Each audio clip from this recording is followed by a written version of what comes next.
There are several other views which I'll mention briefly now, and some will be covered in more depth later. The step sequencer is a great way of programming repetitive patterns and naturally lends itself to drum tracks, but it can be used for bass, synths or any other type of instrument where you require a repeating pattern. It can be opened by selecting it from the View menu or pressing Alt+4. We'll be looking at this in more detail when we get to studio drums and drum programming. The matrix is one of the more unusual views in Music Creator 6 in that the flow isn't from left to right. In fact, there is no flow. It's a collection of cells organised into rows and columns that can either be empty or have clips in them. They can then be triggered by clicking on a cell or column. Open by pressing Alt+5 or as usual selecting it from the Views menu. It can be a great way of testing out different song structures or composing songs from a collection of clips. The actions can also be recorded, and we'll be looking at and using the matrix in much more detail in its own video. Alt+6 opens the Staff view, which allows a more traditional way of entering notes and composing.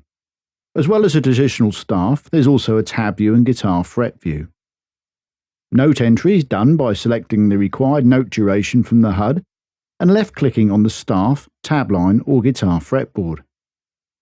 Click drag up or down in the tab view to change fret number. The guitar fretboard is displayed by selecting it from the View menu.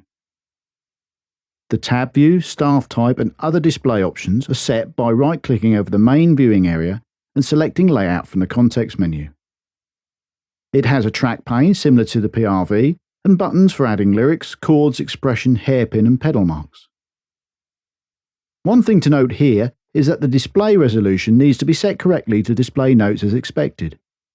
For example, if the display resolution is set to a quarter and a 16th note is entered on the staff, it will display as a quarter note until the resolution is changed. The fill durations and trim durations can be quite important too.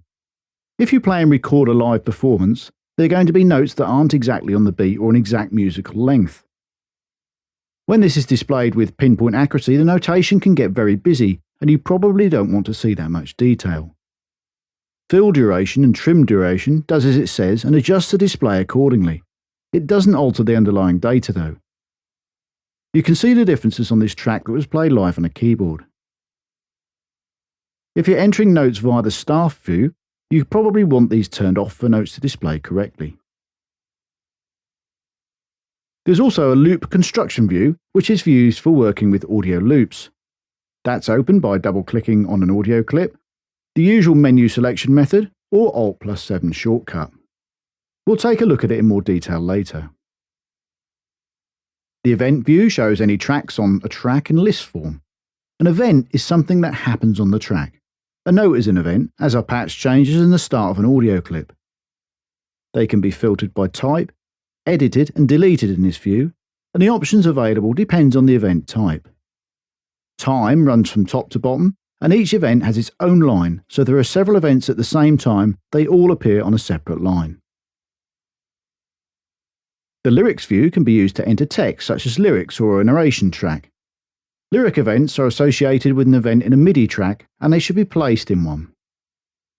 There are also dedicated views for markers, tempos, meter and sysx data where the relevant data type can be viewed, edited and deleted. All of these various views and windows are collectively known as a screenset, and more on those shortly.